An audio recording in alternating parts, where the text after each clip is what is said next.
वो वाला ना, वो तार छोटा हुआ उससे। ना अभी जाने दो, कोई बात नहीं। चलिए, आज हम लोग पढ़ेंगे केमिस्ट्री चैप्टर 3, धातु एवं अधातु। बहुत इंपॉर्टेंट चैप्टर है, ध्यान से देखिएगा तो 8 से 10 नंबर आपके एग्जाम में पूछेगा। न याद करके सिर्फ क्लास में अगर आप प्रेजेंट रहिएगा तो आपका 8 से 10 नंबर आ जाएगा। क्लास बीच नहीं हो तब रट्टा मार के कोई चीज बहुत दिन तक याद थोड़े रख सकते हो, समझ के ही याद रख सकते हैं आप। देखिए पाठ कितना है, ये 3। क्या है? धातु एवं अधातु। धातु एवं अधातु।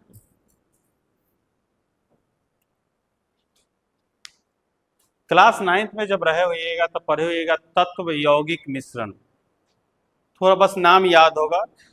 तत्व जो है एक ही प्रकार के परमाणु से मिलकर बना होता है, यौगिक जो है मिलकर बना होता है, मतलब अलग अलग परमाणुओं से मिलकर बना होता है, और मिश्रण तो अनिश्चित अनुपात में मिलकर बना होता है। तो ये जो धातु और अधातु है यह तत्व से निकल कर आया है। किससे निकल कर आया है? तत्व से निकल कर आया। तत्व जो होता है वो 2 प्रकार का होता है, एक धातु, दूसरा अधातु।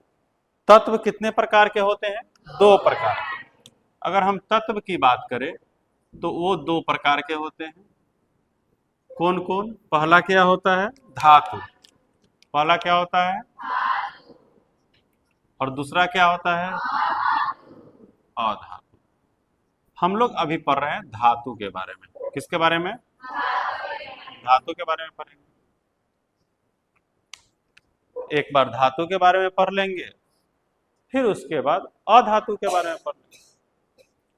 देखिए हमारे ब्रह्मांड में लगभग 111 तत्व है और इसकी संख्या फिक्स नहीं होती है, हमेशा कुछ ना कुछ खोज होते रहता है, बढ़ते रहता है। आज आप 111 याद कीजिएगा, परसों 112 हो जाएगा, कोई ठीक नहीं है। तो इसका एकदम एग्जैक्टली फिक्स नहीं है। तो हम लोग बिलीव सिर्फ, आप गूगल पे कीजिएगा तो कुछ और लिखेगा, कोई और बुक कुछ और लिखेगा।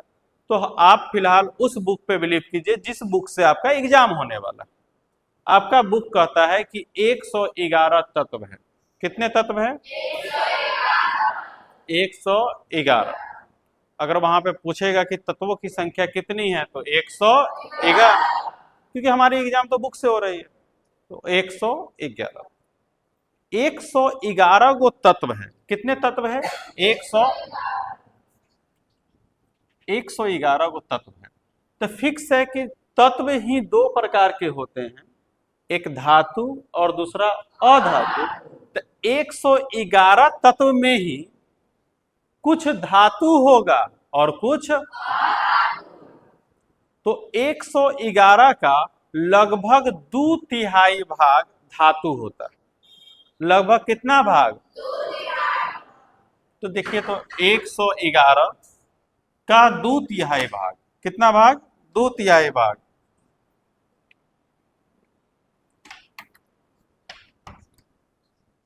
देखिए, देखो तो 111 का 2/3, 2/3 कितना हो जाएगा? लगभग 111 दूना कितना हो जाएगा? 222। हालांकि 3 से 1 कट भी जाएगा। 3×3 9, 3×7 21, 37 दूना कितना होगा? 74। 37 दूना कितना होगा? तो लगभग जो है धातुओं की संख्या 74 है। कितना है? 74। 111 में से 74 धातु है, तो जो बच गया सो अधातु है। कितना बच गया? 74 और 26 100, और 26 और 11 37। मतलब अधातु की संख्या कितनी हो गई? लगभग। यहां तक किसी को भी परेशानी है तो बताइए। तत्व 2 प्रकार के होते हैं। हालांकि इसमें तत्व की चर्चा नहीं है, लेकिन थोड़ा पहले से खोदना पड़ेगा ना कि धातु अधातु कहां से आया। तो तत्व 2 प्रकार के होते हैं, धातु और अधातु। तत्वों की संख्या 111 होती है, जिसका 2/3 भाग धातु होता है, अर्थात 74 गो धातु होता है, बचा हुआ रेस्ट 37 गो अधातु। कोई दिक्कत?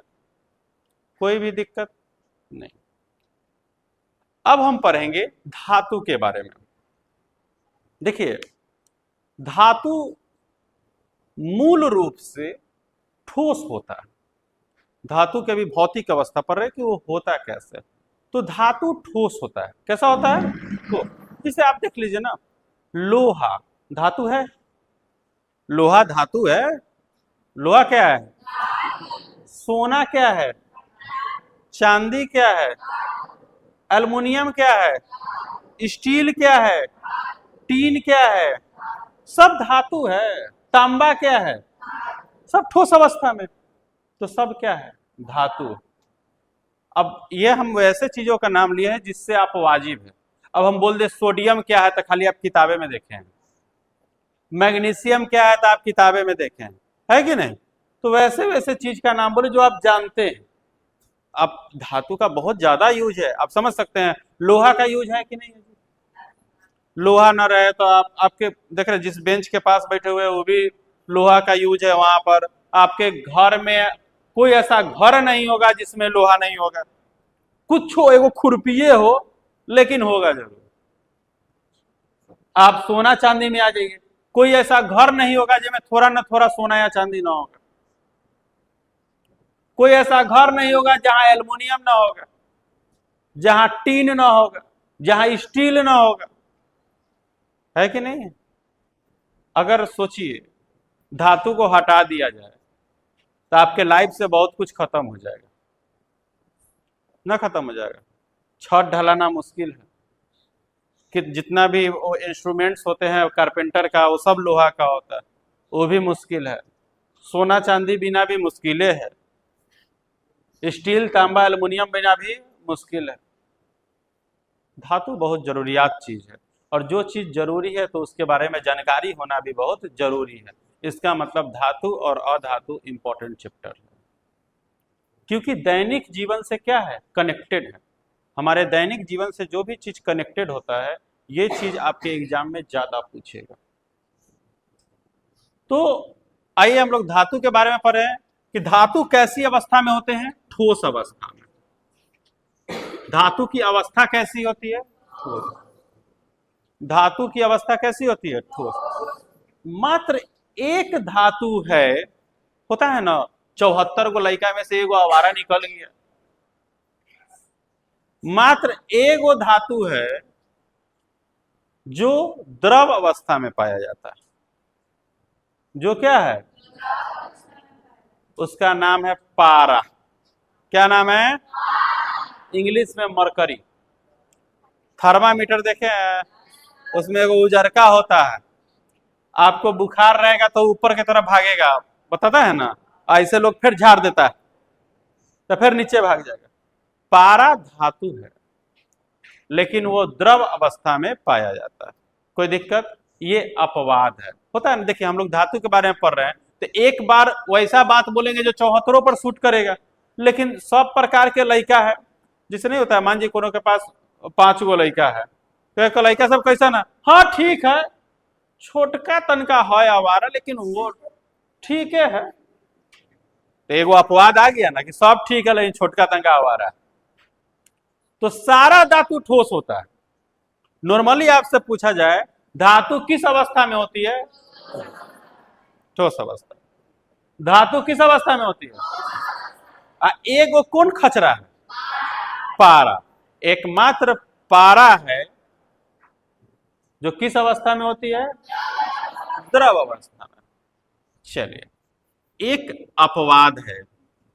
कौन अपवाद है? पारा। कौन अपवाद है? या इसके कह लीजिए मरकरी। पारा या मरकरी एक ही नाम है, अलग अलग नहीं लेना है। जो कौन सी अवस्था में होती है? द्रवावस्था में होती है। फिलहाल इसको हटा देते हैं, तो हटने फिलहाल हमको धातु पढ़ने दो। यहाँ लिख के इसको साइड रख ले रहेगा। कै गो था जी? 37 गो। धातु किस अवस्था में होती है? ठोस अवस्था में। धातु किस अवस्था में होती है? तो बोल रहा है जी, बोल रहा है। ठीक। धातु किस अवस्था में होती है? ठोस अवस्था। किसी को कोई दिक्कत नहीं। अब इसके बाद तीन चीज जानिए, तीन चीज। एक इलेक्ट्रॉनिक विन्यास, इलेक्ट्रॉनिक विन्यास, उसके बाद समझिए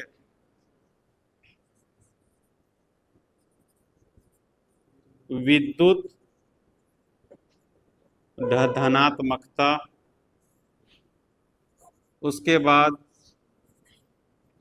आघात वर्धनीयता, उसके बाद तन्यता। इतना पढ़ लेते हैं तो फिर आगे बताएंगे। उसके बाद और देख लीजिए तो चमक,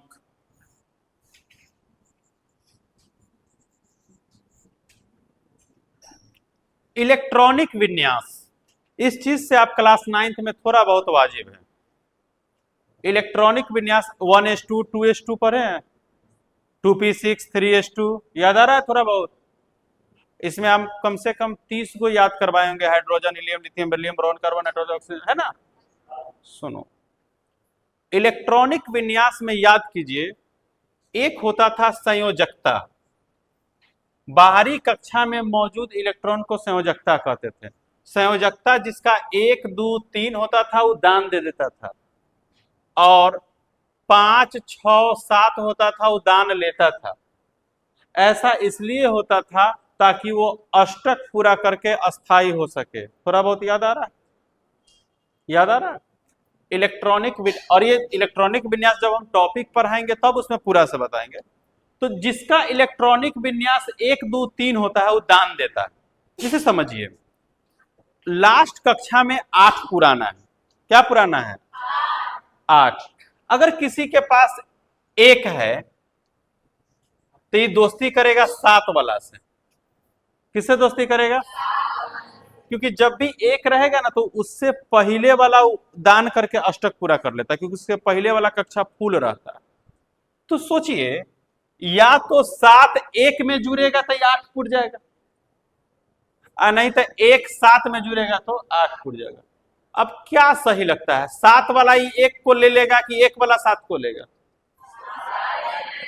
7 वाला 1 को लेगा। मान जाइए 8 रुपया का कोई खिलौना है और 2 गो दोस्त है, एगो के पास 1 रुपया, एगो के पास 7 रुपया। दोनों उस खिलौना को चाहता है, किसी एक को ही खरीदना है। तो पहली नंबर बात, अगर दोनों एक दूसरे से मिले नहीं तो कोनो से नहीं खरीदाएगा। तो 1 वाला कहेगा 7 वाला को, सुनो तू हमारा 7 रुपया कर्जा दे दो, हम एक खिलौना खरीद लेते हैं। तो 7 रुपया नहीं, हाँ हमारा 7 रुपया है तो हम तोड़ा देते, और तोरा 1 रुपया है तो तुम हमको नहीं देगा। ऐसा होगा जी?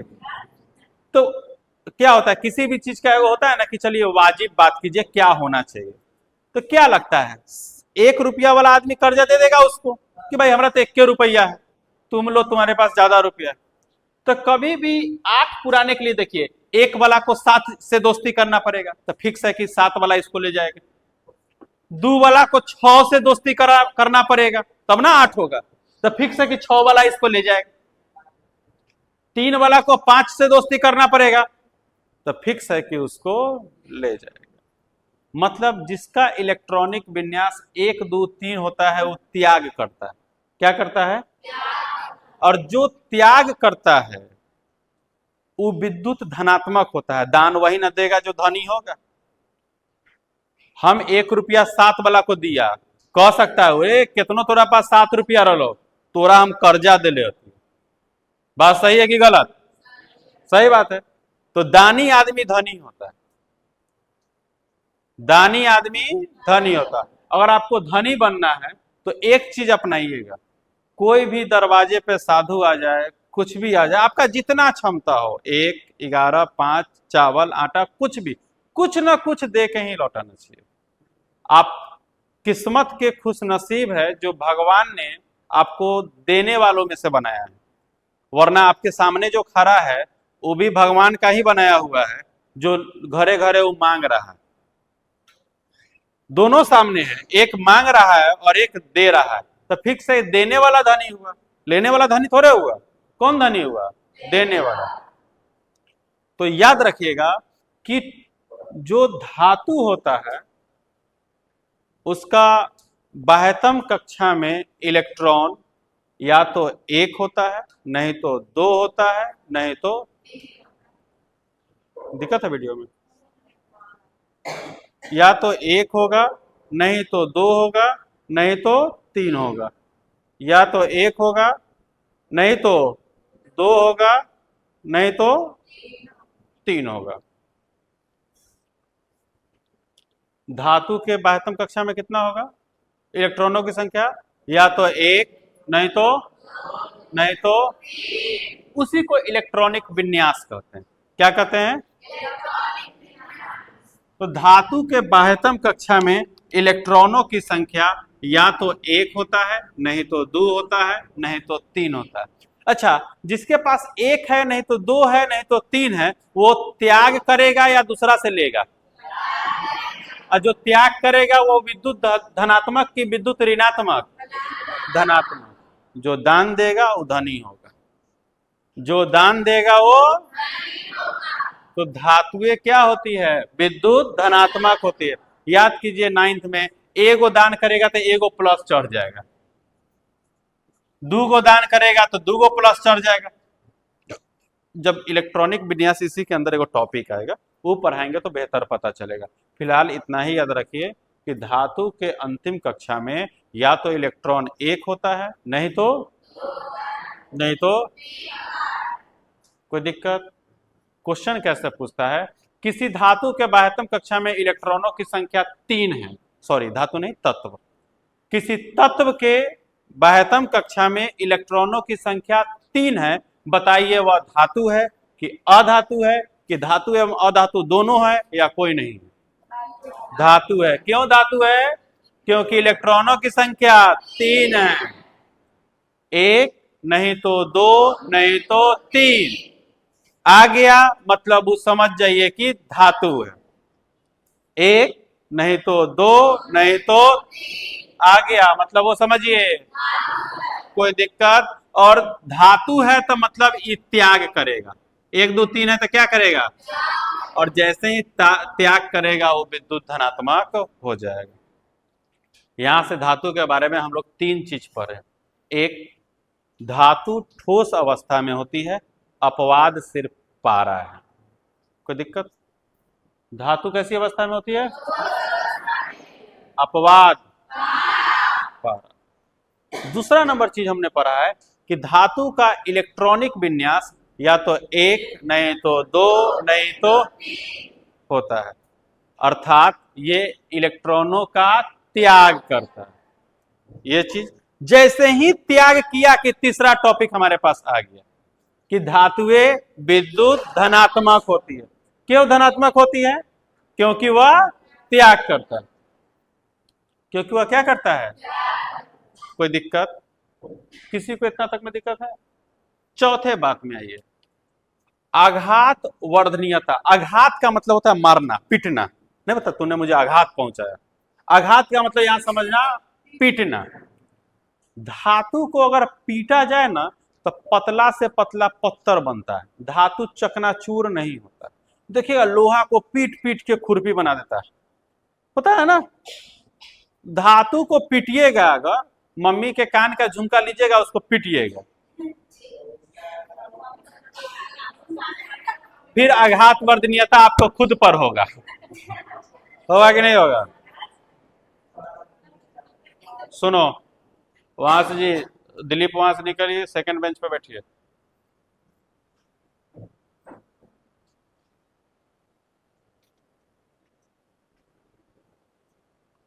धातु जो होता है आघात वर्धनीय होता है, अर्थात इसे पीट कर पतला से पतला पत्थर बनाया जा सकता है। यहां तक कि इससे कागज से भी पतला पत्थर बनाया जा सकता है। किससे पतला? कागज से भी पतला। कोई कोई मिठाई खाए जिस पर सिल्वर परत रहता है, वाकई में बड़े बड़े होटल में वाकई में चांदी का परत होता है। ऐसे लोग इधर अब एल्युमिनियम का यूज कर दे रहा है, इतना पतला होता है कि आपके शरीर में वो घाटा नहीं करेगा। आपके शरीर में तो लोहा भी है, आयरन की मात्रा क्या है, लोहा की ही मात्रा, तो उतना कि वो घाटा नहीं करता।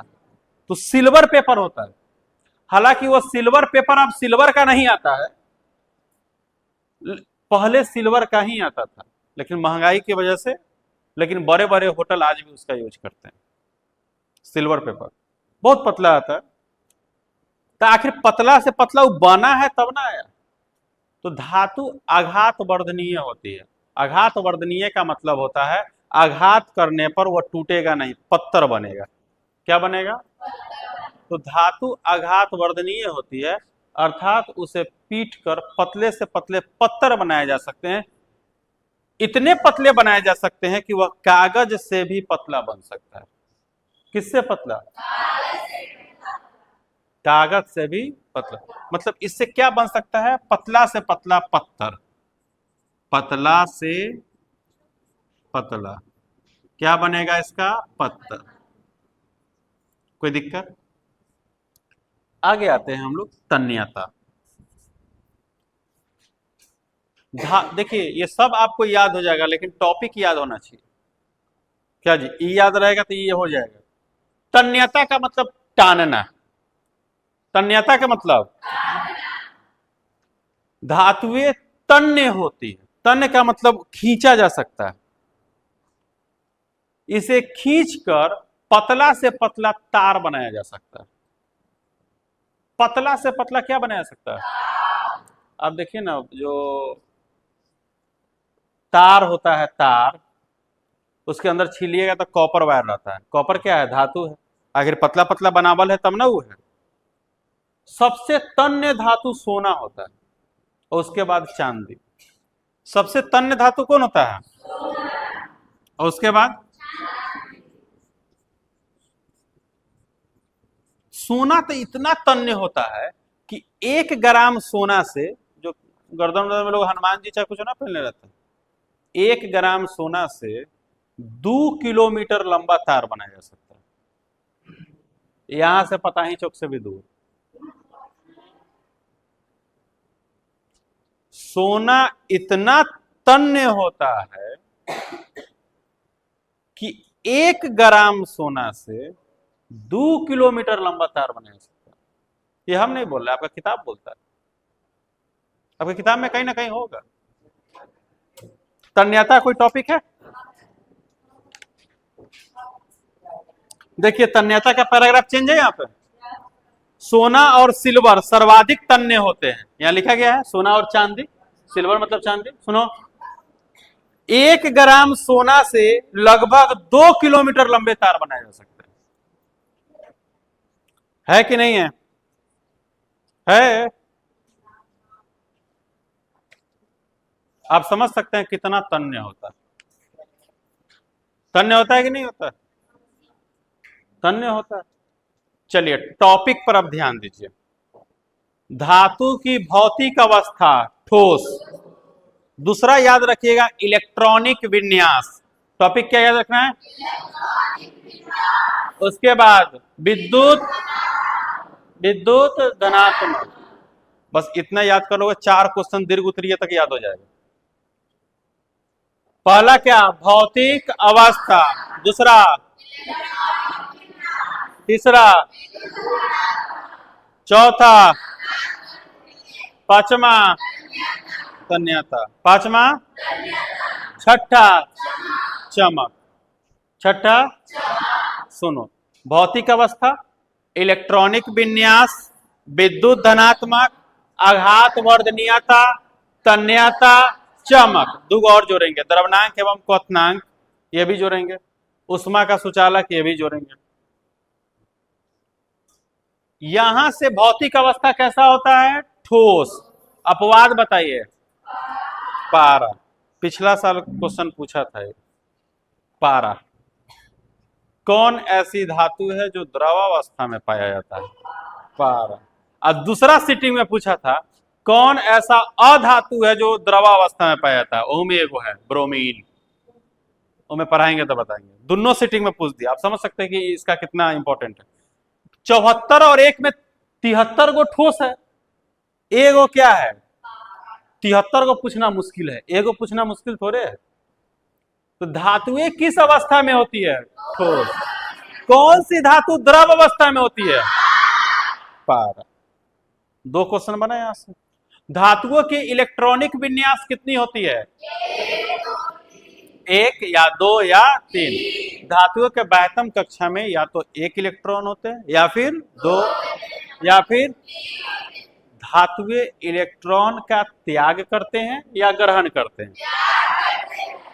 धातुएं विद्युत धनात्मक होते हैं कि विद्युत ऋणात्मक होते हैं? धातुएं विद्युत धनात्मक क्यों होते हैं? क्योंकि यह इलेक्ट्रॉनों का त्याग करते हैं। बहुत क्वेश्चन निकल रहा है यहां से। आघात वर्धनीयता मतलब धातुएं आघात वर्धनीय होती है, अर्थात इसे पीट कर पतले से पतले पत्थर बनाए जा सकते हैं। पतले से पतले पत्थर बनाए जा सकते हैं। सिल्वर पेपर इसका एक मुख्य उदाहरण है। सिल्वर पेपर समझ रहे हैं? वह मिठाई के ऊपर सिल्वर पेपर का यूज होता है। तन्यता धातुएं तन्य होती है, जैसे कॉपर को टान कर तार बनाया जाता है ना। कॉपर को टान कर तार बना सकता है। धातुएं सबसे तन्य धातु सोना होता है। सोना एवं चांदी दोनों लीजिए। सबसे अधिक सोना चांदी एकदम लगभग बराबर है, लेकिन फिर भी कहे ना कि सबसे ज्यादा तो सोना सबसे ज्यादा तन्य होता है। इतना तन्य कि 1 ग्राम सोना से 2 किलोमीटर लंबा तार बनाया जा सकता है। कितना फर्क यही है कि वो दिखेगा तक नहीं, लेकिन तार तो बनल रहेगा ना। मतलब इतना पतला होगा कि आखिर कभी ना कभी एक्सपेरिमेंट किया गया होगा, तभी वो हुआ होगा। बोलो, किसी को प्रॉब्लम है? धातुएं क्या होती है? तन्य होती है। कोई दिक्कत? चमक धातुओं में विशेष प्रकार की चमक होती है, जिसे हम लोग धातुई चमक कहते हैं। सोना भी चमकीला होता है, चांदी भी, तांबा भी, सब चमकीला है। स्टील भी, एल्युमिनियम भी। धातुओं में विशेष प्रकार की चमक होती है, जिसे हम लोग पारा भी चमक, सब चमकीला होता है। धातु में जितना धातु है सब गोरगुरक है, सब चमकत रहता है। धातुओं में विशेष प्रकार की चमक होती है, जिसे हम लोग धातुई चमक कहते हैं। क्या कहते हैं? धातुई चमक कहते हैं। अब देखिए नेक्स्ट इसका है द्रवनांक एवं क्वथनांक। क्या है? द्रव्यनांक एवं क्वथनांक। और एक है विद्युत सुचालक। विद्युत द्रवनांक मतलब होता है द्रव अवस्था में बदलना, और क्वथनांक का मतलब होता है उबलना। अब कोई भी चीज जो ठोस है तो फिक्स है कि उसको द्रव अवस्था में चेंज होने में थोड़ा समय लगेगा, और उबलने में तो औरो समय लगेगा कि नहीं लगेगा? इसका मतलब धातु का द्रवनांक एवं क्वथनांक उच्च होता है। उच्च का मतलब ज्यादा। द्रवनांक एवं क्वथनांक क्या होता है? आप किसी भी चीज को अगर बनाते होइएगा तो जो ज्यादा ठोस रहता होगा उसको बनाने में तक ज्यादा समय लगता होगा। जो कम ठोस रहता होगा, जैसे आलू सीजने में, बैगन सीजने में, कौन जल्दी सीज जाएगा? कौन तंगा लेट से सीजेगा? दोनों का देख लीजिए, तंगा ज्यादा ठोस है वो। जो ठोस होगा उसका द्रवनांक और क्वथनांक क्या होगा? उच्च होगा। उच्च होगा। ठोस है मतलब उच्च होगा। तो धातु की द्रवनांक एवं क्वथनांक कैसी होती है? उच्च होती है। विद्युत सुचालक, धातुएं विद्युत सुचालक होती है, फिक्स बात है। विद्युत सुचालक है तब ना तांबा से करंट दौड़ रहा है, तार से क्या हो रहा है? करंट। सबसे ज्यादा सुचालक सोना एवं चांदी होता है। चांदी सबसे ज्यादा सुचालक होता है। सबसे ज्यादा सुचालक कौन होता है? अगर ये जितना वोल्टेज है, जो तार लगा हुआ है ना, उसके जगह अगर चांदी का तार लगा दिया जाए तो वोल्टेज बढ़ जाएगा। लेकिन बहुत वोल्टेज आएगा, खूब अच्छा लाइन रहेगा, लेकिन फिर भी रात के तुम बिना पंखा का सुतेगा, रात के तरवे काट के ले जाएगा। चांदी का तार रहेगा तो लोग छोड़ेगा जी, पता चलेगा इलेक्ट्रिक करंट निकाल के गर्दन में पहन के चैन बना लेगा। चांदी चूंकि महंगी वस्तु है, रेयर वस्तु है, दुर्लभ है, उसकी ज्यादा मतलब अगर यूज कर दिया जाए तो प्रॉब्लम है, मतलब तो यूज नहीं होता है। लेकिन सबसे ज्यादा अगर सुचालक है तो कौन है? चांदी। सबसे ज्यादा तन्य कौन है? सोना। और सबसे ज्यादा सुचालक? चांदी। यहां से आप कनेक्टेड करके याद कीजिएगा तो याद हो जाएगा। क्योंकि देखिए, आप धातुएं बोल रहे हैं, ठोस है, तो फिक्स है कि द्रव्यमानांक एवं क्वथनांक उच्च होगा। होगा कि नहीं होगा? कनेक्टेड करके याद करो। धातु अगर ठोस है तो फिक्स है कि द्रव्यमानांक एवं क्वथनांक क्या होगा? धातुएं अगर इलेक्ट्रॉनिक विन्यास अगर उसका 1 2 3 है तो फिक्स है कि विद्युत धनात्मक होगा। होगा कि नहीं होगा? आघात वर्णीय समझ रहे हैं, तन्य समझ रहे हैं, चमक समझ रहे हैं, द्रव्यमानांक एवं क्वथनांक समझ रहे हैं, विद्युत सुचालक समझ रहे हैं। क्या गो टॉपिक हो गया? 1 2 3 4 5 6। पहला भौतिक अवस्था, दूसरा, तीसरा विद्युत, चौथा आघात वर्धनीयता, चाहे आघात वर्धनीय, पांचवा छठा, सातवां, आठवां। किसको किसको याद हुआ? 2 मिनट बोर्ड पर देख के याद कीजिए। 2 मिनट बोर्ड पर देख के याद कीजिए। हो गया याद? याद हो गया? याद हो गया? पहला ठोस, भौतिक अवस्था हो गया, ठोस। दूसरा, तीसरा विद्युत धनात्मक, चौथा आघात वर्धनीयता, पांचवा, छठा, सातवां, आठवां। द्रव्यमानांक एवं क्वथनांक उच्च होंगे। काहे उच्च होंगे? क्योंकि वह ठोस होता है। चलिए, धातुएं ठोस होती है, अपवाद सिर्फ पारा है।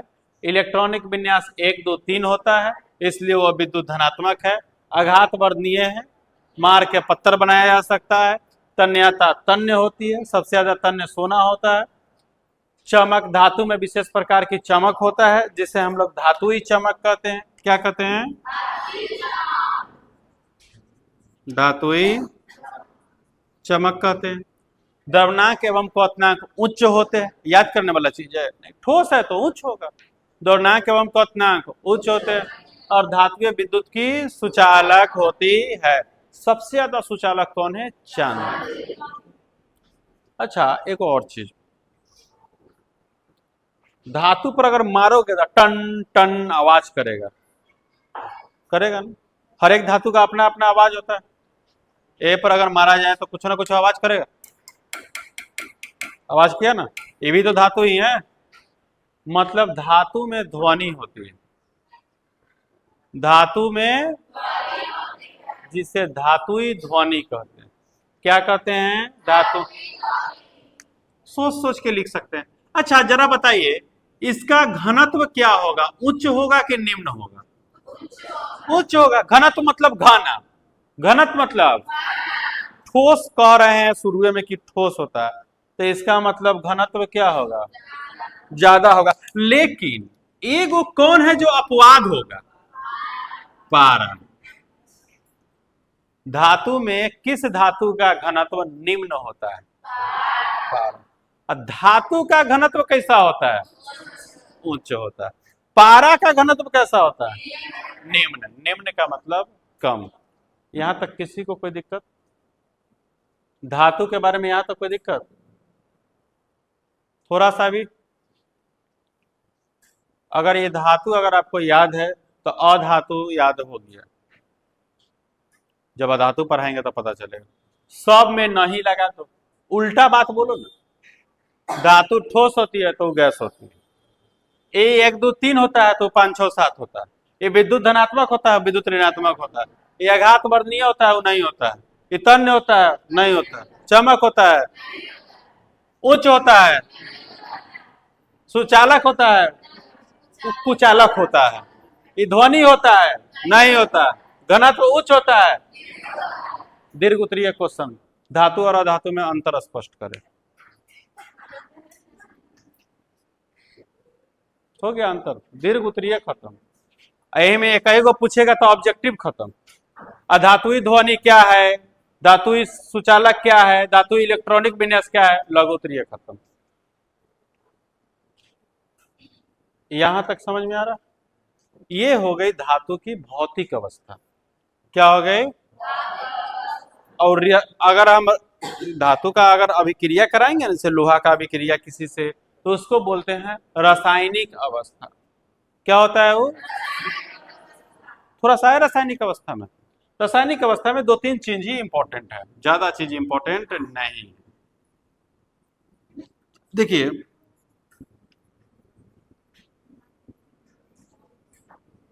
रासायनिक अवस्था,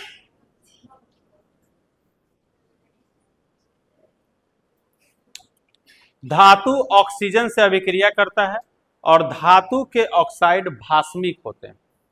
धातु के ऑक्साइड क्या होते हैं?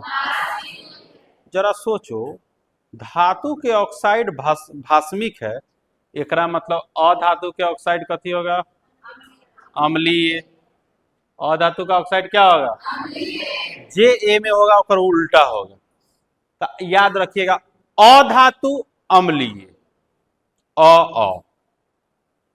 अधातु एकरा मतलब धातु कथी? धातु के ऑक्साइड भास्मिक होते, कोई दिक्कत? धातु के ऑक्साइड कैसे होते हैं? धातु अगर ऑक्सीजन, ऑक्साइड का मतलब ऑक्सीजन से अभिक्रिया, धातु अगर ऑक्सीजन से अभिक्रिया करेगा ना तो वो भास्मिक हो जाएगा। मतलब फिक्स है कि धातु के ऑक्साइड का पीएच मान कितना होगा? 7 से ऊपर 14 के बीच। हो सकता है कि नहीं हो सकता?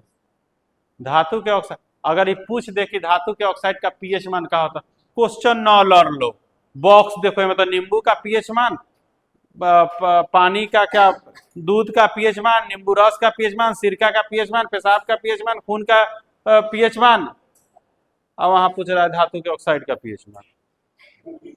अरे भाई क्वेश्चन इसी में छुपा हुआ है। धातु के ऑक्साइड का ऑक्साइड कैसा होता है? भास्मिक। तो फिक्स है कि उसका पीएच मान कितना होगा? 7 से 14 के बीच। कोई दिक्कत है किसी को? धातु के ऑक्साइड कैसे होते हैं? भास्मिक। अच्छा, कुछ धातु ऐसे होते हैं ना जो मुलायम होते हैं, जैसे ठोस में ही मुलायम। जैसे आप जस्ट लाइक समझ लीजिए पनीर, पनीर समझिए तो ठोस है, ठोस है कि नहीं? लेकिन वो कैसा ठोस है? पत्थर वाला तो ठोस नहीं है। आराम से इसे तोड़िए खा जाइए। कच्चा पनीर कौन कौन खा जाएगा? सब खा जाएगा। सर मिले तब ना, मम्मी मारने लगती है, रख सब्जी बन तो। हाँ, हम लोग अगर 11 12 में रूम पर जब दोस्त सब के साथ कभी कभी रहते थे तो पनीर आता था ना, तो अंतिम पनीर बनते बनते तक वो खोया पनीर हो जाता था। मतलब पनीर खो जाता था। जैसे कि फराया ओखरी तक खा गया, ओकरा बाद वो क्या तराया ओखरी तक घिंचा गया, और सब्जी बन रहा था बीच बीच में से उठा उठा के खा गया। लास्ट तक बनते बनते वो खोया पनीर रहता। अच्छा, हम लोग चिकन उकन में कलेजी लास्ट तक नहीं बच पाता, सिझावे सिझावे तो बीच में से एगो पीस पार, फिर बीच में से एगो पीस पार। ऐसे तुम लोग बनाए हो? हाँ? अरे हम लोग तो ऐसा ऐसा किए हुए कि अच्छा तंके तो 5 मिनट और सिझल रह देना गैसे पर, अतौले भात उत निकल जाएगा, अतौले निकलना भी अच्छा सिझाऊ दे तौले दूध खाइत रहा। चौरलो है, यही चलते आज तक हमने का बियाह नहीं हुआ है। बचपन में सुनिएगा ना, गांव में कहावत होता है, चौरल पर से खाइएगा तो बियाह, यही चलते तुम लोग चौरल पर से नहीं खाती है।